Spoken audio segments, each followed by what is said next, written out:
청취자 여러분 안녕하십니까. YTN 뉴스 FM 수도권 투데이의 장원석입니다. 오늘 수도권 투데이가 선정한 이슈는 근로시간 단축입니다. 일 많이 하기로 유명한 우리나라에 역사적인 법이 통과됐습니다. 바로 근로기준법 개정안인데요. 주요 내용은 일주일 최대 근로시간이 68시간에서 52시간으로 줄어드는 것입니다. 오늘 궁금한 점이나 의견 있으시면요. 짧은 문자 50원, 긴 건 100원이 드는 샵 0945, 우물정 0945번으로 의견 보내주시기 바라겠습니다. 잠시 뒤 투데이 포커스에서는 노동인권 실현을 위한 노무사 모임에 유성규 노무사 연결해서 관련 내용 알아보겠습니다.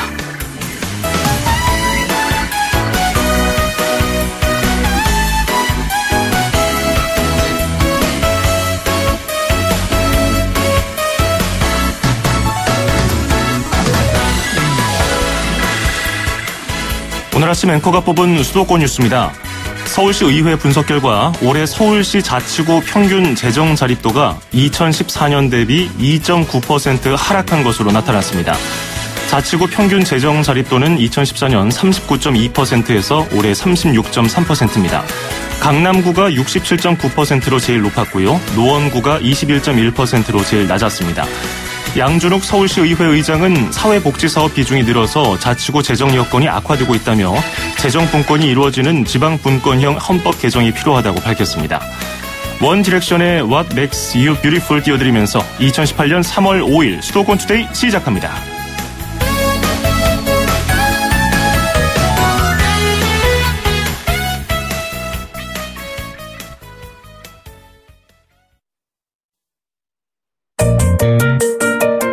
음악과 수도권 뉴스가 한방에 수도권 전문 방송 수도권 투데이.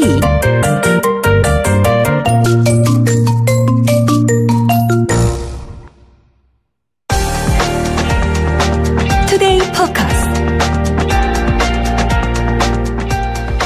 법정 근로시간을 주당 68시간에서 52시간으로 단축하는 근로기준법 개정안이 2월 임시국회에서 아슬아슬하게 통과가 됐습니다. 2015년 기준 통계를 보면요. OECD 회원국이 1년 평균 1766시간이랬습니다. 그런데 우리나라는 평균 2113시간이랬습니다. OECD 평균보다 한 20% 가까이 더 일하고 있었는데요. 우리나라 역사에 남을 만한 법이 통과됐지만 우려도 적지 않습니다. 오늘 핵심 내용을 중심으로 차근차근 살펴보겠습니다.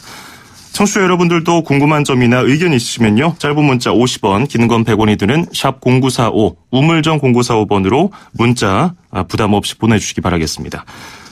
오늘 도움 말씀에 노동인권 실현을 위한 노무사 모임에 유성규 노무사 전화 연결되어 있습니다. 노무사님 안녕하세요.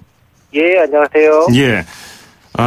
일단 핵심적인 내용부터 들어보죠. 최장 근로시간이 올해 7월부터 단축되지 않습니까? 일주일에 52시간으로 규정이 됐는데 이 52시간이란 기준은 어떤 식으로 측정이 되는 겁니까? 예, 현행 근로기준법에 따르면 법정 근로시간이 1일 8시간, 일주 40시간입니다. 따라서 일주 52시간이라는 기준의 의미는 일주 40시간을 기준으로 했을 때 최장 12시간까지만 연장 근로를 지킬 수 있다는 그런 의미죠. 예. 그런데 그 52시간이라는 기준이 근로기준법상 주당 최대 근로시간으로 명시가 돼 있었는데 이번에 좀 달라진 것이 일주일의 개념이 좀 달라진 것 같아요. 이거 어떤 내용인가요? 예, 맞습니다. 현행 근로기준법에도 일주 최장 근로시간은 52시간을 명시되어 있습니다. 그런데 요 일주의 의미가 그동안 논란이 되었죠. 예. 고용노동부가 평일에만 52시간이 적용되고 제외된다고 행정을 해석하면서 이제 휴일에 추가적인 휴일 근로가 가능하게 되어버린 거였죠. 이제 그렇다 보니까 이제 기업들이 평일 52시간을 모두 일을 시킨 이후에도 이제 휴일 근로를 과도하게 시켜서 장시간 근로가 발생하게 된 거죠. 예.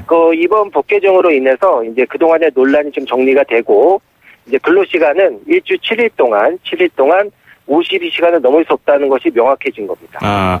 기존에는 그러니까 일주일이라고 법에 규정이 되어 있었습니다만은 주 5일을 일주일로 하다 보니까 토요일, 일요일은 그냥 그 외의 시간으로 처리해서 모두 68시간까지 일을 할 수 있었잖아요. 그렇죠. 예. 그러니까 이제 휴일에는 이제 무제한적인 좀 장시간 노동이 가능했던 그렇죠. 거죠. 근데 이번에는 주 일주일을 7일로 딱 규정을 해버렸다 이거죠? 그렇죠. 그렇죠. 자, 그런데 이번에 시행되는 것도 순차적입니다만 사업장 규모에 따라서 변경되는 것도 조금 다를 것 같아요. 어떤가요? 예, 각 기업에 미치는 그 영향 등을 고려해서 사업장 규모별로 단계적으로 시행하도록 했습니다. 그래서 300인 이상 사업장 공공기관 등은 2018년 7월 1일부터 시행되고요. 상시 50명 이상 300명 미만 사업장은 2020년 1월 1일부터, 상시 5명 이상 50명 미만의 사업장은 2021년 7월 1일부터 시행됩니다. 예. 그리고 30인 미만 중소사업장에 대해서는 2021년 7월부터 2022년까지 그 노사 합의로 휴일에 8시간의 특별 연장 근로도 허용해 주었습니다. 근데 이제 다만 여기서 좀 논란이 되는 부분이 있는데요. 그 법 개정안이 5인 미만 사업장에 대해서는 이번에 적용되질 않습니다. 그러니까요.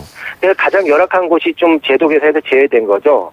그러니까 이제 우리 알바생들이 많이 일하시는 뭐 소규모 커피 전문점이나 뭐 편의점 뭐 이런 곳들이 이제 다 빠져버린 거고요. 예. 그래서 개인적으로는 이와 관련해서 좀 재검토가 필요한 것이 아닌가 이런 생각이 드네요. 예.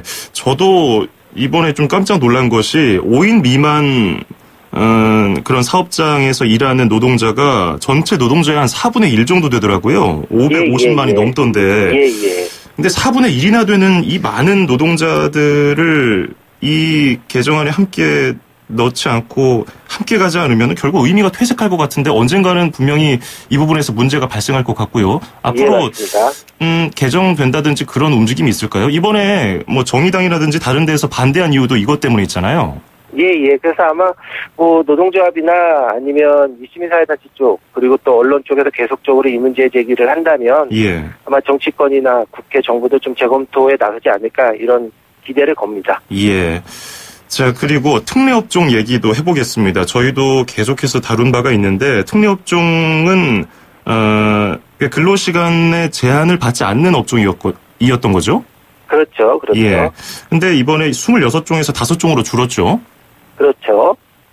예, 관련 내용 좀 원래 들어볼까요? 그 물품 판매, 뭐 보관업, 뭐 금융보험업, 광고업, 청소업 등 그 26개 업종, 그 다양한 업종에서 이 무제한적인 장시간 근로가 가능했었는데요. 예.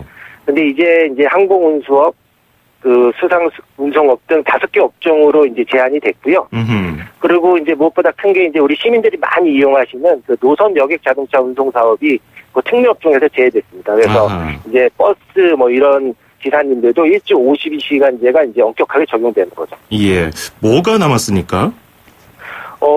그러니까 대부분은 그 운송업입니다. 그래서 이제 방금 말씀드렸던 그 항공 운송업, 예. 그다음에 수상 운송업, 그다음에 운송 관련 서비스업, 보건업, 그다음에 육상 운송 및 파이프라인 운송업 이렇게 이제 남았습니다. 운수업, 보건업도 여전히 남아 있네요. 요즘에 뭐 여러 가지 문제 때문에 또 논란이 되고 있는데 이 부분도 결국 나중에는 특례업종이 사라질 가능성도 있나요? 뭐 사실 뭐 이 근로시간 단축 논의가 이제 시작되고 실천된 게 이제 얼마 되지 않지 않았습니까? 그래서 이제 뭐 점차적으로 단계적으로 시행되리라고 기대해 봅니다. 예. 자, 그리고 앞서 얘기 나왔던 5인 미만 사업장의 대부분을 차지하는 뭐 미성년자 아르바이트생 이 인원들도 근로시간 단축에 해당이 되나요? 예, 맞습니다. 그래서 그 연소자의 근로시간 한도는 원래 일주 46시간이었는데요. 이번에 이제 40시간으로 축소됩니다. 아, 그렇군요. 자, 이제 좀 더 깊숙하게 들어가서 얘기를 나눠보도록 하겠습니다.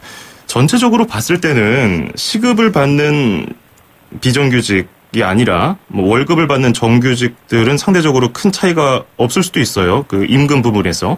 근데 초과 근무가 임금의 대부분을 차지하고 있던 근로자들은 타격이 있을 것 같은데요. 어떻습니까? 뭐 약간 불가피할 것 같고요. 하지만 이제 정부가 이제 근로시간 단축과 함께 이제 최저임금 인상까지도 함께 지금 추진하고 있지 않습니까? 그래서 이 최저임금 인상, 그다음에 이제 노동조건 개선과 근로시간 단축이 좀 함께 조화롭게 진행이 된다면 지금 우려하시는 부분들은 단기적으로는 뭐 문제가 발생될 수 있겠지만 중장기적으로는 이제 전체적으로 노동 조건을 높이는 좀 긍정적 방향으로 나아갈 거라고 기대해 봅니다. 예, 왜냐하면은 휴일 자체가 이제 일주일로 포함돼 버렸기 때문에 이 부분에서도 임금 감축이 불가피할 것으로 보여서 초과 근무 수당을 주로 받던 뭐 2교대 뭐 이렇게 하시는 예, 분들은 예. 굉장히 차이가 많이 나더라고요. 임금이. 예. 그래서 이 부분도 좀 걱정이긴 하고요. 근데 예. 법정 근로시간은 지키되 업무량이 줄지 않으면 이건 역시 또 문제가 될 것 같기도 하거든요. 생산성도 많이 떨어질 것 같고요. 앞서서 한 대형마트가 굉장히 선진적으로 근로시간을 줄였지만 이게 업무량이 줄지 않았기 때문에 여러 가지 문제가 지적되기도 했는데 이 부분은 어떻게 보십니까? 사실 이제 근무 시간과 업무량은 사실 따로 떨어져서 고민하기 어려운 부분이죠. 예. 사실 이 업무량과 이제 근무 시간이 좀 분리되어 있는 업종은 좀 아주 한정적이라고 보고요. 대부분의 업종은 사실 이제 업무량과 근무 시간이 함께 가겠죠. 예. 사실 이제 근무 시간이 늘어나면 업무량도 늘어나고, 이제 업무량이 늘어나면 근무 시간도 늘어나고. 그래서 아마 지금 우려하시는 부분들은 아주 특수한 업종의 일부 한정적인 문제라고 판단이 됩니다. 예. 자, 그리고 길게 봤을 때 영세 사업주들이 오히려 비정규직을 더 선호하게 되지 않을까 이런 우려도 있어요. 뭐 노조가 있는 정규직들이야 뭐 단체 협약을 통해서 기존의 뭐 근로기준법과 관계없이 휴일 노동에 대해서 만족할 만한 급여를 받았다고 하더라도 노조가 없는 근로자, 특히 비정규직의 경우는 이렇게 좀 해석이 달라지면서 휴일에 대한 해석이 달라지면서 임금도 줄어들고 받아들일 수밖에 없는 상황이잖아요. 예, 그렇죠. 예, 이 부분에 대해서도 논란이 있을 것 같은데요. 예, 그래서 뭐 사실 이 제도를 시행하면서 아마 좀 우려하시는 바와 같이 좀 뭐 많은 부분에서 좀 탈법적인 부분들도 발생할 것 같고요. 예. 또 이런 탈법적인 부분에 대해서 자기 목소리를 내지 못하는 그런 노동자들도 있을 것 같고요. 따라서 이제 정부가 좀 이런 의미 있는 정책만 내세우는 것이 아니라 이런 의미 있는 정책으로 인해서 이제 선의 피해자들이 나오지 않도록 지금 말씀하셨던 비정규직 노동자들이나 이런 분들이 좀 피해를 입지 않도록 좀 신고 제도라든가 아니면 단속이라든가 아니면 사전 예방이라든가 이런 좀 행정적인 구제나 이제 조치들을 좀 더 엄격히 해야 될 것 같습니다. 예. 자, 짧은 문자 50원, 긴 건 100원이 드는 샵 0945, 우물정 0945번으로 여러분 문자 계속 보내주고 계시는데요. 7494번님이 안녕하세요. 저는 인천공항에서 교대 근무를 하고 있습니다. 근무 형태가 주주, 야야, 비비, 뭐 주간, 야간, 비번이고요. 주간은 9시부터 저녁 6시까지, 야간은 저녁 6시부터 다음날 오전 9시까지고요. 휴게 시간은 4시간입니다. 저희도 이번 단축으로 인해서 영향을 받게 될까요? 이런 질문 주셨네요. 예, 맞습니다. 교대제를 시행하고 있던 곳이나, 아니면 예. 통상근무를 시행하고 있던 곳이나, 어쨌거나 일주 52시간이라고 하는 이 기준 자체는 이제 엄격하게 적용되는. 예. 아마 사업주들이 이제 교대제 시스템을 좀 개편을 해야 되겠죠. 예. 자, 예. 그리고 8272번님이 법인 택시 운전기사입니다. 최저임금이나 근로시간 단축에 택시기사는 왜 빠졌을까요? 현실도 모르고 제멋대로 잣대를 들이대고 있는 것 같습니다. 이런 부분에 대한 개선은 어떻게 될까요? 이렇게 질문 주셨네요.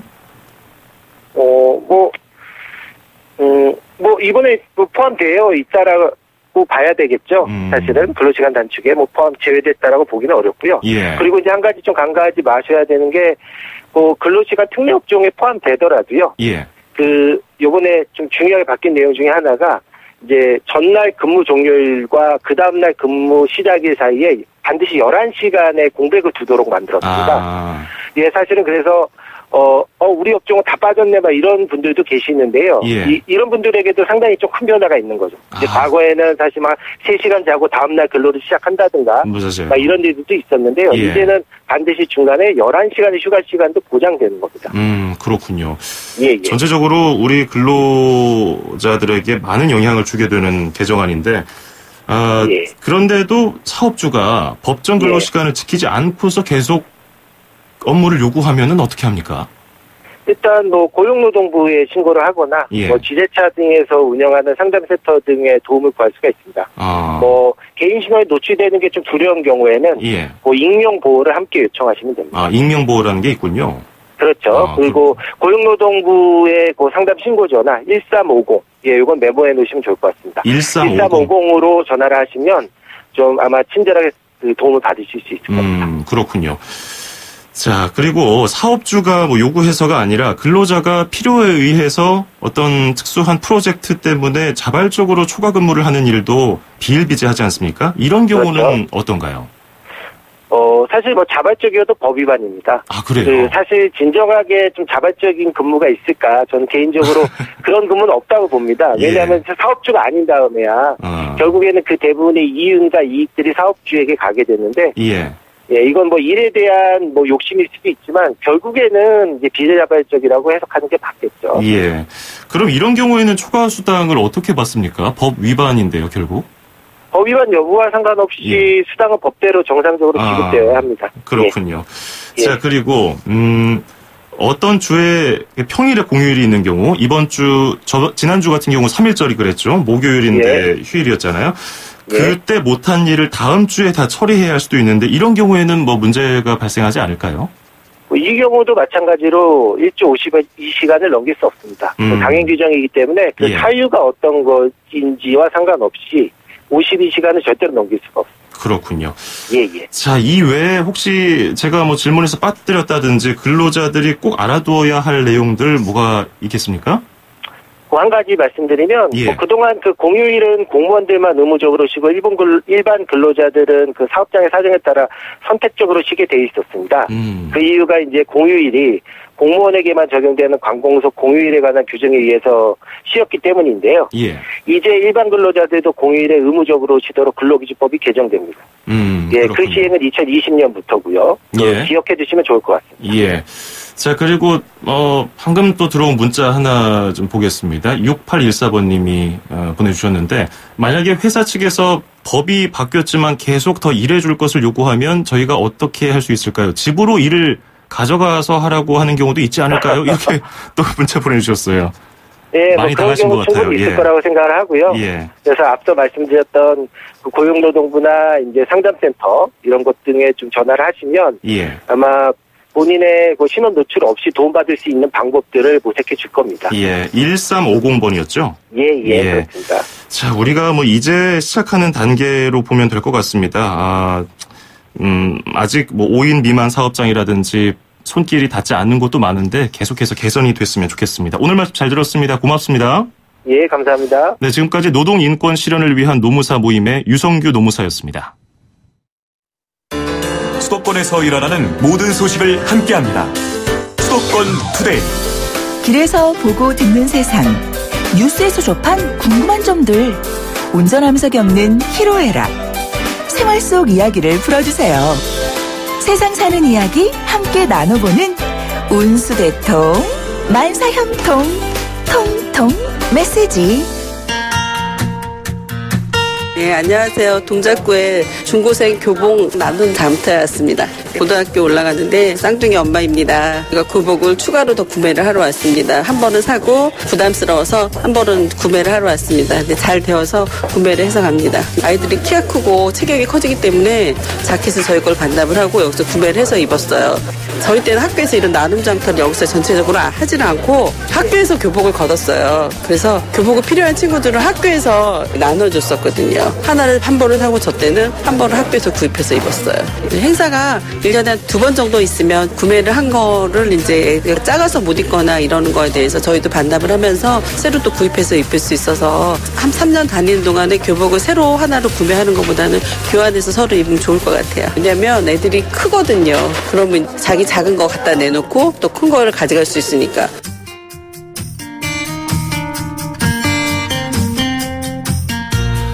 온수대통 만사형통 통통 메시지. 오늘은 동작구에서 교복 나눔 장터 현장에 온 쌍둥이 어머니의 사연을 들어봤습니다. 한 벌은 나눔 장터에서 구매하시고 또 한 벌은 일반 또 매장에서 사신 것 같아요. 굉장히 좋은 취지의 이런 사업인 것 같아요. 우리가 사실 사춘기 때 얼마나 또 외모에 관심이 많아집니까? 교복 광고에 나오는 모델들처럼 딱 맞게 입으면 굉장히 좋죠. 근데 그 교복 살 때 딱 맞게 사는 사람이 누가 있습니까? 야, 너 키 클 거야. 팔다리 길어지는데 이거 입어서 되겠니? 3년 동안 입을 건데. 그래서 항상 크게 입는데 그게 3년 내내 가죠. 참 맵시 없이 입잖아요, 우리가. 근데 이렇게 장터 같은 데 가서 아까처럼 내 몸집이 커졌을 때 좀 작아진 옷은 반납을 하고 큰 것을 가져가고 이런 행사 참 좋은 것 같아요. 또 많은 분들이 또 교복 그 구입비 때문에 또 고민도 많으시고요. 보통 비싼 게 아니에요. 그게 비싸니까 또 크게 입었던 것이죠. 자, 이게 장터 같은 거 더 활발하게 운영이 되고요. 많은 분들이 이용하셨으면 좋겠네요. 자, 오늘 저희가 사연 보내주신 어머님께는 저희가 준비한 선물도 보내드리도록 하겠습니다. 수도권 투데이 운수대통 만사형통 통통 메시지에 참여하시면 듣고 이해하고 말할 수 있는 영어 수원 영어에서 온라인 강의 수강권, 그리고 허벌라이프에서 식사 대용 쉐이크 포뮬라1 건강한 식사와 쉐이크를 드리겠습니다. 짧은 문자 50원, 긴 건 100원이 드는 샵 0945 우물정 0945번으로 많이 보내주시기 바라겠습니다. 1부 마무리하면서요. 라이언 카브레라의 트루 듣고 2부에서 뵙죠. 2,500만 수도권 청취자를 위한 모든 소식이 한자리에 YTN 뉴스 FM 수도권 투데이 FM 94.5MHz YTN 뉴스 FM 수도권 투데이 2부 듣고 계시고요. 저는 아나운서 장원석입니다. 2부에는 수도권 행정탐방과 여기는 출입처입니다 코너가 준비되어 있습니다. 행정탐방 먼저 만나보겠습니다. 서울, 경기, 인천, 찍고! 수도권 정부의 핵심이 바로 여기에 수도권 행정탐방. 수도권 행정탐방 월요일 순서 경기도로 떠나보겠습니다. 최현종 경기도 DMZ 보전팀장 연결하겠습니다. 최 팀장님 안녕하세요. 네, 안녕하세요. DMZ 보전팀장 최현종입니다. 네, 경기도에서 DMZ 일원 자연환경 생태조사 및 생태도감 제작 사업을 추진하고 있다고 들었는데요. 이게 어떤 사업인지 설명 부탁드리겠습니다. 네. DMZ 일원의 자연환경 생태조사 및 또 생태도감 제작 사업은 현재 경기도에 소재한 DMZ 일원 및 평화누리길 12개 코스 총 191km를 대상으로 각종 생태 자원을 파악해서 정보화하고 희귀 동식물에 대한 경기도만의 특색 있고 구체적인 보호관리 방안을 마련하기 위해 추진 중인 사업입니다. 예. 작년에 2017년도에는 저희가 연천을 대상으로 생태조사를 완료했고요. 올해에는 파주, 또 내년에는 김포, 고양을 대상으로 생태조사를 할 계획으로 조사를 마치는 2020년에는 이를 바탕으로 생태도감을 제작할 계획입니다. 지난해 연천을 대상으로 실시한 생태조사에서 멸종위기 생물이 굉장히 많이 발견됐다고 하는데 저희가 좀 광범위하고 뭐랄까 좀 명확하지 않게는 알고 있어요. 거기서 위기 생물이 많이 다시 되살아나고 참 다행이다 이렇게 생각을 했었는데 어떤 것들이 구체적으로 있었습니까? 예, 그렇습니다. 저희가 작년 연천 DMZ 평화누리길 일원에서 시행된 지난해 조사에서 멸종위기 1급에 처한 두루미라든지 흰꼬리 수리, 그리고 천연기념물인 붉은 배새매라든지 또 황조롱이, 원앙 등 총 96종 28,980개체의 조류를 발견했으며 예. 이 밖에 조류 외에도 멸종위기 2급에 속한 삭을 포함해서 족제비라든지 너구리, 두더지, 오소리 등 7종의 포유류들이 연천 DMZ 일원에 서식하고 있는 것으로 파악됐습니다. 이 밖에도 세계적으로 희귀종인 물거미의 국내 서식지인 천연기념물 제412호 연천 은대리 물거미 서식지에서도 무려 63종의 수서곤충과 함께 기암목, 고설목 등 총 4종의 연체동물이 발견되었습니다. 예. 예, 또 동물만큼이나 식물종들의 식생분포도 매우 풍부한 것으로 나타났는데 멸종 위기종에 속한 층층 둥글레, 또 분홍 장구채나 또 가시오갈피나무 등 희귀식물 33종이 포함된 총 731종의 식물이 발견되기도 하였습니다. 또한 숭의전 및 고구려 보루 숲길 등 산림지역에서는 또 갈참나무나 신갈나무 등이 학곡리 갈대 지역이라든지 또 동일이 주상절리 등 수변 지역에서는 물억새나 갈대, 버드나무 등이 집중 분포하고 있는 것으로 조사되었습니다. 예, 평소에 듣기 어려웠던 명칭들의 식물, 또 곤충, 동물들이 발견돼서 참 다행이라는 생각이 드는데 예. 그러면 이 비무장지대에서 생태조사를 통해서 수집된 자료는 어떤 식으로 활용이 됩니까? 예. 저희가 그 생태 조사를 통해서 축적된 동식물군에 대한 위치라든지 명칭, 일시 등의 자료를 토대로 경기도 실정에 맞는 DMZ 일원의 그 희귀 동식물 보호라든지 관리 방안을 마련해서 파괴된 생태 지역을 복원 보존하는 방안을 모색할 계획이고요. 예. 또 동시에 또 DMZ 일원의 평화누리길 방문객들을 위한 생태 자원 분포도 인포그래픽과 또 포켓형 로드맵을 제작해서 DMZ의 우수한 생태 자원을 알리고 또 평화누리길 이용객에게는 걷는 제비를 추가 제공할 계획입니다. 또 아울러서 또 DMZ 일원에서만 느끼고 체험할 수 있는 생태 체험 프로그램을 발굴 개발하는 데도 적극 활용할 계획입니다. 예, 뭐 비무장지대에서 생태 조사를 통해서 수집된 자료들, 뭐 생물학계뿐 아니라 우리 뭐 학생들이라든지 국민들에게도 또 하나의 재미있는 정보로 제공이 되면 좋을 것 같습니다. 오늘 말씀 잘 들었습니다. 고맙습니다. 네, 수고하세요. 네, 지금까지 최현종 경기도 DMZ 보전팀장이었습니다.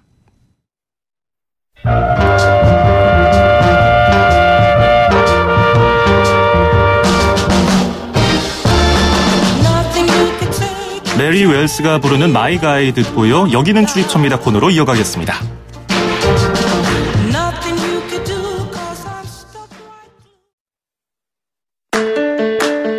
2,500만 수도권 청취자들의 살맛 나는 오늘 하루를 위해 수도권 투데이가 여러분을 응원합니다.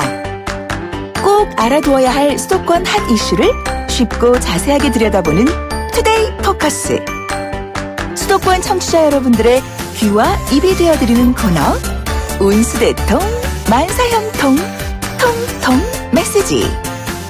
그리고 서울, 경기, 인천의 가장 중요한 행정 소식을 가장 발빠르게 짚어보는 수도권 행정 탐방까지. 똑 소리나는 수도권 라이프를 원하신다면 지금 듣고 계시는 94.5MHz YTN 뉴스 FM 수도권 투데이. 월요일부터 금요일까지 매일 아침 9시 10분 놓치지 마세요. 참, 수도권 투데이의 문을 두드리고 싶은 청취자 여러분께서는 지금 주저하지 마시고 짧은 문자 50원, 긴 문자 100원에 샵 0945, 우물정 0945로 문자 메시지를 보내주세요. 수도권 투데이는 청취자 여러분과 늘 함께하고 있습니다. 평일 오전 9시 10분 94.5MHz YTN 뉴스 FM 수도권 투데이. 청취자 여러분과 늘 함께합니다.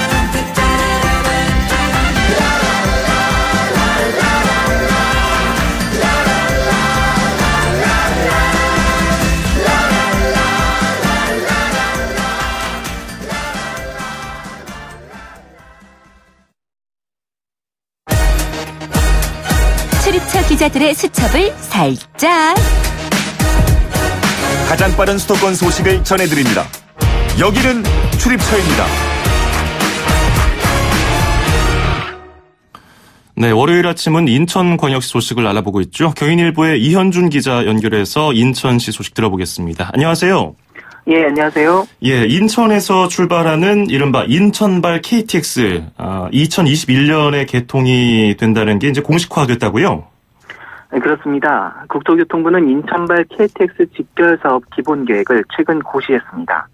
KTX를 이용하기 어려운 인천과 수도권 남부 주민들에게 고속철도 서비스를 제공하기 위해 KTX 노선 신설 정비 사업을 확정해 고시한 겁니다. 인천발 KTX 직결 사업은 수인선 송도역부터 경기도 화성시 봉담읍의 경부고속철도 본선까지 KTX가 운항할 수 있도록 철로를 연결하는 사업입니다. 예.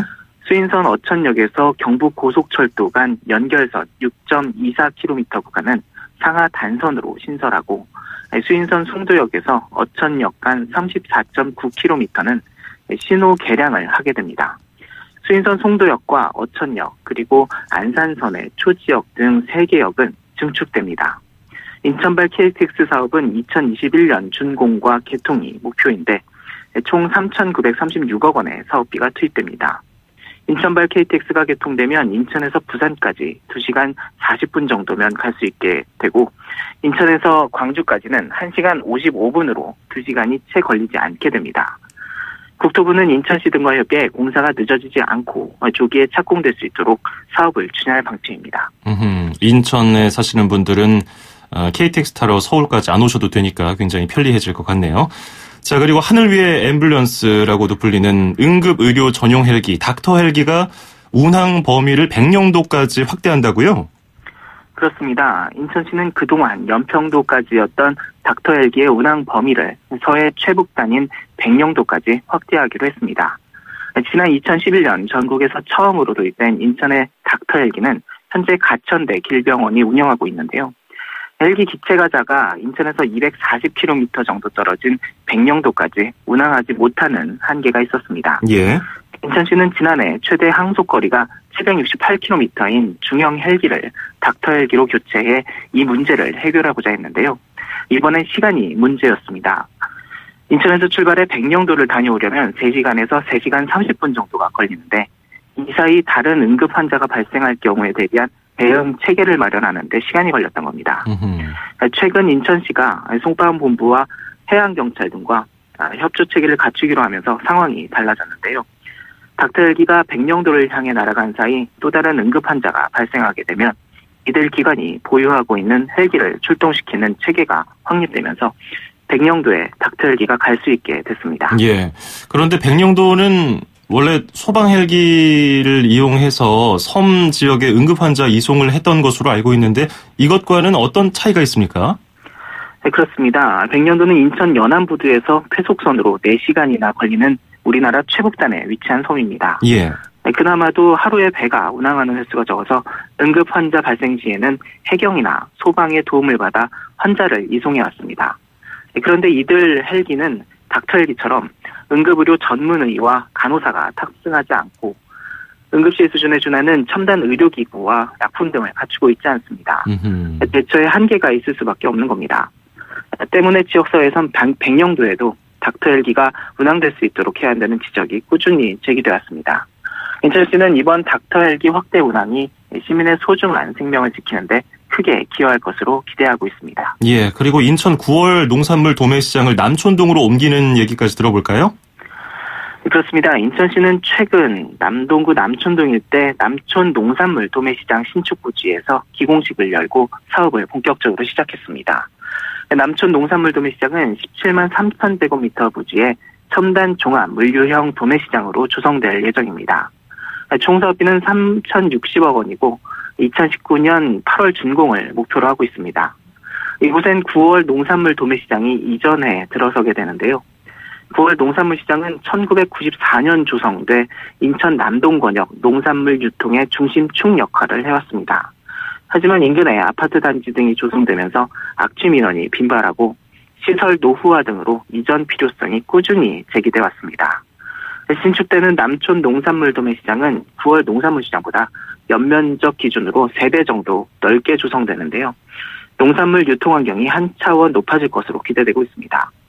앞서 롯데그룹은 인천시로부터 9월 농산물 시장의 건물과 부지를 사들였습니다.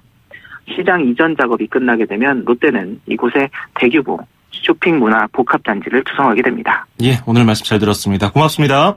감사합니다. 네, 지금까지 경인일보 이현준 기자에게 인천 소식 들어봤습니다.